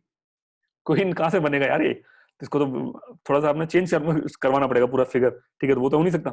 तो इमादुल मुल्क को कौन सी पोस्ट मिलेगी, वजीर की पोस्ट मिलेगी। तो समझ आया, इसलिए वजीर बनेगा वापस से, अभी वजीर नहीं था, अब ये वजीर है। तो अब ये सेकंड, मतलब मोस्ट पावरफुल बोल सकते हो आप जो इंपीरियर के बाद में, इमादुल मुल्क। इस ड्यूरेशन में अब्दाली का इन्वेजन हो जाएगा। अब अब्दाली का इन्वेजन क्यों होगा, क्योंकि इमादुल मुल्क वजीर बन चुका है। अब वजीर बना तो कुछ तो करेगा, आएगा तो कुछ नई नई चीजें करेगा। तो क्या क्या, चल अदीना बेग तू जा, आज पंजाब का गवर्नर तू है, मैं देखूंगा कौन अब्दाली आता है, वही पूरे एटीट्यूड के अंदर। तो अदीना बेग को बैठाया था गवर्नर बना के पंजाब में। अब्दाली बोलता रुक जा बेटा आ रहा हूं मैं। अब्दाली 1756-57 में आता है, ऐसी तैसी करता है इनकी ढंग से। ठीक है, क्योंकि ऑब्वियसली बात है, इतनी बड़ी आर्मी तो उनके पास तो है नहीं। फिर ये क्या करते हैं कि भाई साहब लड़ो मत, हमारे तुम्हारे लिए कुछ गिफ्ट लेके आए। कि क्या गिफ्ट लेके आए, कि अब्दाली बुढ़ा आदमी था, ले जा मोहम्मद शाह की बेटी को, कि तिमूर शाह की, उसका बेटा, वो बोला पापा पापा मैं भी कुछ करूंगा, आप कर रहे हो तो मेरे को भी शादी करनी है, कि तू एक काम कर। आलमगीर टू बोलता है कि काम करो मेरी बेटी ले जाओ। तो ये अपनी बेटी ब्याह देते हैं, दोनों ही बाप बेटे को, अब्दाली मोहम्मद शाह की बेटी से और तिमूर शाह हमारी आलमगीर टू की बेटी से, इनकी शादी हो जाती है। तब अब्दाली फिर खुशी खुशी वापस जाता है कि चलो कोई बात नहीं, इस बार कुछ और नहीं, चलो। तो आलमगीर टू है, आलमगीर टू जाते जाते, मतलब बेसिकली अब्दाली जाते जाते वो रिकॉग्नाइज करके जाता है आलमगीर टू को इंपीरियर। इमादुल मुल्क को वजीर मान लेता है कि चल तू ही वजीर है मेरी नजरों में। ये खतरनाक बंदा आ गया, Najib Uddaula. Third battle of Panipat के पीछे यही बड़ा रोल था, अगर आपने मूवी देखी है तो। नजीब उद्दौला वही जो बुलाता है अब्दाली को, आजा भाई साहब आजा, मराठा से लड़ना है, ये वही है। तो नजीब उद्दौला को मीर बख्शी हुई आर्मी के बारे में, जो पे जनरल होता है, ठीक है, वो अपॉइंट कर दिया था। एंड तिमूर शाह दुर्रानी खुद का बेटा को क्या बनाता है, supreme agent to safeguard. Basically Punjab में रहता है, जो अदीना बेग वाला जो कंसेप्ट था उसको हटा देते हैं, पंजाब में ही बैठा देते हैं सुप्रीम एजेंट बना के। वो देखता रहता है कि इंडिया में सब ठीक ठाक चल रहा है नहीं चल रहा है। तो क्वेश्चन आपसे क्या पूछा जाएगा कि अब्दाली के 4th इन्वेजन के पीछे क्या रीजन था। अब्दाली इंडिया में चौथी बार क्यों आया? आपका जवाब होगा अब्दाली का फोर्थ इन्वेजन या तो ऐसे भी दिया जा सकता है या ऐसे भी आ सकता है कि 70, 56, 57 में जो अब्दाली का इन्वेजन था, एक फोर्थ और फिफ्थ दोनों ही थे, दो इन्वेजन लगातार हुए थे, तो दोनों को आप काउंट कर सकते हो। तो फोर्थ इन्वेजन के नाम से तो आएगा नहीं, कोई ऐसा कोई फिक्स इन्वेजन नाम से हिस्ट्री में नहीं है। डेट वाइज आपसे पूछा जा सकता है कि 1756, 57 में जो अब्दाली का इन्वेजन था इंडिया में, उसके पीछे क्या रीजन थे? तो उसके पीछे आपका जवाब क्या होगा कि इमाद उल मुल्क नया नया वजीर बना था अहमद शाह को निपटाने के बाद, तो उसने क्या करा, अदीना बेग को पंजाब का गवर्नर बना दिया। तो उसको अब्दाली ने एज अ इंटरफेरेंस समझा पंजाब की पॉलिटिक्स में, जो एक्चुअली उसके कंट्रोल में था, इसलिए वो अटैक करने आया। ठीक है ना, था की पिक्चर। अब पांचवी बार फिर आएगा। अब आप सोचो, अब तो सब बढ़िया चल रहा है, शादी भी कर दी, समधी भी बन गए, अब क्यों लड़ने आएगा ये? अब लड़ने आएगा यहां, ये तिमूर शाह दुर्रानी क्योंकि अभी तक तो मुगल ही कांड कर रहे थे, अब मराठा बोलेंगे भैया अहमदिया ट्रीटी क्या देखने के लिए साइन करी थी क्या, तुमको ये सब कुछ करना, हम भी तो हैं। तो मराठा अब कुछ कांड करने वाले हैं। मराठा क्या करेंगे, मराठा नॉर्थ तक पहुंचेंगे, मुगलों के सिंहासन तक पहुंचेंगे इमादुल मुल्क के थ्रू, और इस तिमूर शाह दुर्रानी को भगा देंगे पंजाब से। मराठा, क्योंकि मराठा पावर एक्सपांड हो रही है ना, ईस्ट में वेस्ट में हर जगह मराठा मराठा, टोटल मराठा। नाना साहब, इस समय नाना साहब का टाइम चल रहा है। मराठा के अंदर देखोगे पूरा लिंक कर पाओगे जब दोनों चैप्टर को अच्छे से पढ़ लोगे तो। हालांकि आपने अगर पहले वाली वीडियो भी अगर ढंग से देखें तो भी आप लिंक कर पा रहे होंगे। सो मराठा अब बहुत बड़ा रीजन होगा, क्योंकि वो इस तिमूर शाह दुर्रानी को भगा देंगे इंडिया से, पंजाब से निकाल के भगा देंगे, एक्सपेल कर देंगे। फिर अब्दाली आएगा वापस इंडिया में उनसे लड़ने के लिए, मराठा से। अब जो लड़ाई होगी उसके पीछे मुगल नहीं है, उसके पीछे मराठा है। तो एक्चुअल में जो नेक्स्ट जो इन्वेजन होगा, जिसको हम थर्ड बैटल ऑफ पानीपत के नाम से जानते हैं, वो मुगलों की वजह से नहीं होती, वो मराठाओं की वजह से होती। क्योंकि मराठा ने तिमूर शाह, मुगल से क्यों लड़ेंगे, मुगल तो समधी बन गए ना उनके, मुगल से थोड़ी लड़ना उनको। ठीक है, तो अब आप बोलोगे सर समधी बन गए कैसे लड़ सकता है, आलमगीर टू थोड़ी लड़ेगा, आलमगीर टू तो समधी है। हाँ भैया, आलमगीर टू नहीं लड़ेगा, आलमगीर टू को खत्म कर देंगे लोग, आलमगीर टू खत्म है, निपटा देंगे, अभी उसको निपटाने वाले हैं, देखो निपटाता हूँ। अब्दाली की शादी कर दी, ये हो गया। अब्दाली ने क्या करा, अब्दाली जब वापस जा रहा था ये जीत के, तो उसने बोला यार इस बार मार काट तो मैंने कुछ करी नहीं, कुछ लूटा ही नहीं, मैं तो सिर्फ शादी करके आ रहा हूँ मोहम्मद शाह की बेटी से। ठीक है, अपने बेटे की शादी कर दी, कुछ लूट। तो उन्होंने क्या करा, जाते जाते गोल्डन टेम्पल जो थी वो लूट के चले गए, जो हरमिंदर साहिब बोलते हैं, उस पर अटैक कर दिया और वो लूट के चले गए। ये उनसे बहुत बड़ी गलती होगी, बिगेस्ट मिस्टेक है ये। दो बिगेस्ट मिस्टेक हुई थी इस ड्यूरेशन में, जिसकी वजह से इंडिया पे ना तो अफगानिस्तानियों का कब्जा रहा, ना ही मराठाओं का कब्जा रहा, ईस्ट इंडिया कंपनी का कब्जा हो गया, मतलब east India company main power बन गई। तो अगर आपसे कोई क्वेश्चन पूछे कि मराठाओं की क्या मिस्टेक थी, तो मराठा की मिस्टेक ये थी कि जब वो इंडिया को, जब वो नॉर्थ में एक्सपांड कर रहे थे, तो नॉर्थ में एक्सपांड करते करते उन्होंने तिमूर शाह को पंजाब से भगा दिया और अब्दाली को इंडिया आने के लिए इन्वाइट करा। तो ये मराठाओं की गलती थी, अगर ये नहीं करते तो थर्ड बैटल ऑफ पानीपत नहीं होती, थर्ड बैटल ऑफ पानीपत नहीं होती तो उनके 28,000 सिपाही मारे नहीं जाते। तो ये तो थी मराठाओं की प्रॉब्लम। अफगानिस्तान में क्या प्रॉब्लम है कि थर्ड बैटल ऑफ पानीपत जीत, सोचो थर्ड बैटल पानीपत तो जीता था ना अब्दाली ने, तो फिर वो इंडिया में उनका कोई नाम ही नामो निशान नहीं है। इसलिए नहीं है क्योंकि थर्ड बैटल ऑफ पानीपत जीतने के बाद जो अफगानिस्तान जा रहे थे ना, तो ये कांड उनका, ये उनकी गंदगी जो है ना उनके सामने आ गई। कौन सी गंदगी, कि जब वो 1756 57 में इंडिया आए थे, तो वो हरमिंदर साहिब को लूट के गए थे, सिख इंतजार में बैठे हुए थे रस्ते में कि जाओगे तो साले पंजाब से ही, निकलोगे तो पंजाब से ही। तो जब उनकी आर्मी वापस पंजाब से होकर गुजर रही थी, तो सिखों ने उनके ऊपर अटैक कर दिया, उनकी पूरी आर्मी को लूट दिया, भगा भगा के उनको अफगानिस्तान छोड़ के आए। तो नाम मात्र के लिए जीतना हुआ उनका, जीते वो भी नहीं, हार पूरे सिखों ने खत्म करा उनको, पूरा दौड़ा के अफगानिस्तान तक। तो वो निकल लिए, मराठा खत्म हो गए। तो इस समय पावर में कौन है? एक से आप बोल सकते हो सर सिख पावरफुल है, यस सिख पावरफुल, सिख ऊपर आएंगे धीरे धीरे, और ईस्ट इंडिया कंपनी जो बंगाल में थी वो पावरफुल रह गई। तो ये रीजन थे अफगानिस्तानियों की मिस्टेक कि उन्होंने यहाँ अटैक करा। मैंने लिखा भी है, देखो थर्ड बैटल ऑफ पानीपत के बाद सिख दौड़ा दौड़ा के मारेंगे इनको, हिंदी में भी लिखा ताकि आपको पिक्चर याद रहे। ठीक है, काफी बड़ा रीजन था, ये बहुत बड़ा रीजन है, जिसकी वजह से अफगानिस्तानी इंडिया के अंदर अपना स्टेबल बेस तैयार नहीं कर पाए। मेरे सारे पॉइंट को बहुत ध्यान से सुनिएगा, मैं इस बार जितना भी बता रहा हूँ प्रीलिम्स प्लस मेंस को फोकस करके पढ़ा रहा हूँ। तो seed of animosity between Sikh, वो मतलब दो दुश्मनी हो गई सिख और अफगानिस्तानियों के बीच के अंदर, ये सिंपल वर्ड है। देन अब आते हैं reason of the fifth invasion. भैया ये तो बात ठीक है, चलो मान लिया कि फोर्थ इन्वेजन तक के रीजन तो एकदम क्रिस्टल क्लियर है। मैं दोबारा पूछता हूँ, सेकंड फिफ्थ फर्स्ट इन्वेजन क्यों हुआ? क्योंकि अफगानिस्तान के हाथ में चुल मच रही थी, उसके अब्दाली के हाथ में चुल मच रही थी कि जाऊंगा इंडिया को मार मुर के उसे जीत के आऊंगा, इसलिए उसने पहला इन्वेजन करा। 1748 में हार का सामना करना पड़ा बैटल ऑफ मणिपुर में। अच्छा, सेकंड इन्वेजन क्यों हुआ? सेकंड इन्वेजन इसलिए हुआ क्योंकि वो हार गया था तो बदला नहीं लिया, ठीक है। थर्ड इन्वेजन क्यों हुआ? थर्ड इन्वेजन क्यों हुआ जरा बताना जरा कमेंट सेक्शन में, थर्ड इन्वेजन क्यों हुआ? किसी को याद है भी? हाँ, तो थर्ड बैटल ऑफ पानीपत के बारे में जो रीजन है कि reason for the Abdali fifth invasion तो उसका रीजन ये है कि 1758 के टाइम पे जो नजीब है उसको रघुनाथ राव निकाल देता दिल्ली से, जिसको अब्दाली बोल के गया था मीर बख्शी, हटा देते, भगा देते हैं। तो रघुनाथ राव ऑल्सो कैप्चर पंजाब। पंजाब में कौन बैठा था? तिमूर शाह। तो इसका मतलब तिमूर शाह को दौड़ा दौड़ा के भगाया होगा। तो अब आएगा अब्दाली वहां से इनसे लड़ने के लिए। डिपोज्ड तिमूर शाह को हटा देते हैं and in place of him appointed Adina Beg as a governor. वापस से अदीना बेग को गवर्नर बना देते हैं जो पहले हो चुका, on the behalf of the Peshwa Balaji Bajirao. Balaji Bajirao मतलब नाना साहब, ठीक है। तो यही रीजन थे थर्ड बैटल ऑफ पानीपत, इस वजह से वो वापस आया इनसे लड़ने के लिए। इन 1759 wazir Imadul Mulk got the emperor murdered and raise the throne this puppet emperor Shahjahan third. ये भाई साहब इमादुल मुल्क बड़ा खतरनाक आदमी। शाह आलम को तो अंधा कर दिया, पता नहीं इसकी क्या दुश्मनी आलमगीर, क्योंकि आलमगीर 2 अपोज कर रहा था ये सब करने से। क्यों अपोज करेगा भाई, उसके समझी लगते हैं ना। तो वो आलमगीर 2 ने अपनी बेटी की शादी किससे करी थी? तिमूर शाह से। तिमूर शाह दामाद हो गया ना उसका, तो वो तो अपोज करेगा इस कांड के लिए, वो तो नहीं होने देगा। तो मराठा काम चलेगा नहीं। और मराठा में इमादुल मुल्क को अपॉइंट किसने किया था? मराठा ने किया था। तो इमादुल मुल्क का रुक जा, पहले इसको निपटाता आलमगीर 2 को। तो इमादुल मुल्क आलमगीर 2 को खत्म कर देगा, उसकी जगह किसको लाएगा? शाहजहां थर्ड को। तो 2 इंपीरियर इसने इमादुल मुल्क ने खत्म किए। पहला शाह आलम अहमद शाह और दूसरा हमारा आलमगीर 2। फिर शाहजहां थर्ड आता है। शाहजहां थर्ड के बारे में कुछ खास नहीं है, ये कम बख्श का बेटा है। अब आप बोलोगे कम बख्श, सुना सुना नाम तो लग रहा है, कम बख्श कौन था? याद करो, बहादुर शाह। प्रिंस मौजम ने अपने 2 छोटे भाइयों को मारा था, कम बख्श को और एक मोहम्मद शाह, मोहम्मद बहादुर को जैसा था, एग्जैक्ट नाम तो उसका इंपॉर्टेंट नहीं है, ठीक है। तो उसमें से जो यंगेस्ट सन था औरंगजेब का, वो था कम बख्श, जिसको मार दिया था बहादुर शाह ने। तो ये उसका बेटा है शाहजहां थर्ड, ठीक है। तो he was deposed bye Sadashivrao Bhau install Aligarh. इनसे भी बात नहीं बनती तो इसको भी निपटा देते हैं, इसको भी खत्म करते हैं, इसकी पिक्चर क्लोज। और इसकी जगह बैठा देते हैं किसको? आलमगीर, मतलब इसकी जगह बैठा देते हैं शाह आलम 2 को, जो एक्चुअल में बेटा है आलमगीर 2 का जो भी था। मतलब 3 खत्म कर दिए इन्होंने इस ड्यूरेशन में। First one Ahmad Shah, second one Alamgir 2 and third one Shahjahan third. 3 emperor खत्म करे ये इमादुल मुल्क। अब सोचो, शाह आलम को बना तो दिया इंपीरियर, अब ये बेचारा क्या सोचेगा, क्या ये तो मेरे को भी कभी खत्म कर सकते हैं जब इन्होंने 3 मार दिए। तो ये रीजन है कि 12 साल तक 70-60 में इंपीरियर बनता है, 12 साल तक भागता रहता है, आता ही नहीं, सिंहासन पे नहीं बैठता। क्या बोलता पता है? मारोगे तो जब सिंहासन बैठूंगा, मैं तो हुई नहीं किंग।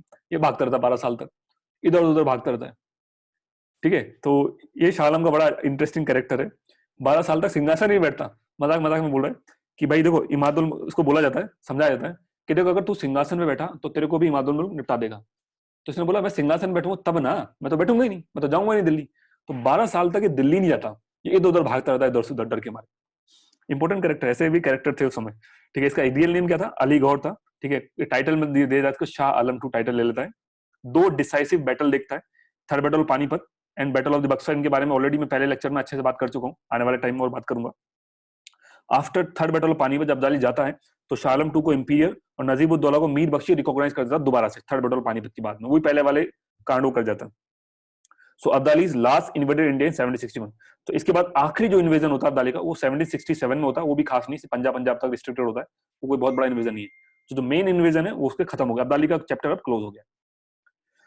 अब important, why Shah Alam 2 was called figurative Mughal imperial. Figurative का मतलब होता है जो भागते रहते हैं, भगोड़े भगोड़े। तो शाह आलम को भगोड़ा मुगल बादशाह क्यों बोला गया? क्योंकि वो 12 साल तक भागता रहा, किसके डर से? इमादुल मुल्क के डर से, कि इमादुल मुल्क मेरे को भी मार देगा, इस वजह से उसको बोला गया फिगरेटिव मुगल इंपीरियर। तो अगर आपसे कोई क्वेश्चन पूछेगा कि फिगरेटिव मुगल इंपीरियर कौन है, तो आपका जवाब दिमाग में आ जाएगा शाह आलम 2, बिल्कुल। फिर बैटल ऑफ बक्सर है, इसके बारे में मैं पहले बात कर चुका हूँ। टीटी फैलाबाद के बारे में भी पहले बात कर चुका हूँ। इसमें बस थोड़ी सी कुछ एडिशनल पॉइंट है, जो पहले से जो चेंजेस है वो मैं आपको बताता हूँ। कि टीटी फैलाबाद में जो दीवानी राइट थे 100 मिलियन एकड़ लैंड के, बिहार बंगाल उड़ीसा को, वो भी दे दिया था ब्रिटिश ईस्ट इंडिया कंपनी को। इन रिटर्न इंपीरियर को बोला जाता है कि आपको 26 लाख रुपए मिलेंगे, साथ में कोरा और इलाहाबाद आपको मिल जाएगा। साथ में 6 साल तक Shah Alam 2 as a pensioner रहता है, कहां पे? इलाहाबाद में। वो आता ही नहीं दिल्ली में, मतलब डर से इमादुल मुल्क के। 6 साल तक इलाहाबाद में रहता। बाद में 1772 के अंदर महादजी सिंधिया इनको लेके आते हैं वापस, कहां पर? दिल्ली में। प्लस ईस्ट इंडिया कंपनी को नॉर्थर्न सिरकासर, जो बेसिकली एक पट्टी है, साउथ में एक जगह है, साउथ के पूरे मद्रास प्रोविंस इलाका है, जो पूरा पट्टी टाइप स्ट्रिप है, या आप गूगल मैप पे चेक कर लेना, नॉर्थर्न सिरकासर डाल के आपको एक पर्टिकुलर इसका जो एक्चुअल में एरिया था वो पता चल जाएगा। वो भी ग्रांट ले लेते हैं, मिल जाता है ईस्ट इंडिया कंपनी को। सुजाउद्दौला को अच्छा, इन सब के बारे में मैं बाद में बात करूंगा दोबारा, क्योंकि ये डिटेल में बात होने वाली है, ये छोटे मोटे टॉपिक नहीं है, बहुत बड़ा टॉपिक है। फिर भी ये पहले भी मैं बात कर चुका हूँ, आप पढ़ना चाहते हैं से पढ़ सकते हैं। काम की बात आते हैं यहाँ पे। तो शाह आलम 2 को 1772 के अंदर महादजी सिंधिया दोबारा से दिल्ली के थ्रोन पे लेके आते हैं। ये मराठाओं के अंदर दोबारा पढ़ेंगे इसको। सिंधिया रिमेन, अच्छा अब आ तो गया, अब सोचो सोचो मेरी बात सोचो, आपको थोड़ी पिक्चर और अच्छी समझ में आएगी। अभी तक क्या हो रहा था कि मुगल बादशाहों के पीछे पपेट कौन थे? नोबल्स थे। अब मुगल बादशाहों के पीछे कौन है? महाजी सिंधिया। महाजी सिंधिया कौन है? मराठा है। तो मुगल बादशाह में नोबल की पावर, मतलब उनके पहले तो इनके पीछे नोबल हुआ करते थे, अब नोबल नहीं, अब मराठा है। 1803 में सेकंड एंग्लो मराठा वार होगी, उसके अंदर जो दौलत राव सिंधिया है उसको हरा देंगे लॉर्ड लेक, और उसके बाद सिंधिया का चैप्टर क्लोज। तो अब इन मुगल के पीछे कौन आ जाएंगे? अब ब्रिटिशर्स आ जाएंगे। मतलब मुगल 3 लोगों के कब्जे में रहे, या मैं बोलूं 3 लोगों के अंडर में काम किया 18th सेंचुरी के अंदर। पहला nobles, second Maratha, and finally किसके अंडर में आ गए? फाइनली ईस्ट इंडिया कंपनी के अंडर में काम करेंगे। एक और question, why Shah Alam 2 was also refer as the blind Mughal emperor? अंधा क्यों बोला गया? इसका रीजन ये था कि जब 1772 में महाजी सिंधिया इनको लेके आने थे दिल्ली में बैठाने के लिए। अच्छा, ये चीज समझाने के लिए थोड़ा सा आपको बैकग्राउंड समझना पड़ेगा, हल्का सा बैकग्राउंड समझना बड़ा जरूरी है कि जबीता खान कौन है, और ये काफी ज्यादा डिटेल हो जाएगा आज के हिसाब से, तो आज के लिए यही खत्म करते हैं, क्योंकि काफी कुछ मैंने आज कवर कर दिया है, बहुत ज्यादा हो जाएगा। हालांकि ये लिखा हुआ पीडीएफ के अंदर आपको मिल जाएगा, बट मैं कल इसके आगे यहाँ से कंटिन्यू करूंगा। मेरे हिसाब से आज बहुत ज्यादा है, आज जाके तसल्ली से पढ़ के आइएगा। कल आने से पहले एक ही क्वेश्चन पूछूंगा मैं आपसे, इनमें से कोई उसका जवाब ढंग से दे दीजिएगा, ठीक है? चलिए, किसी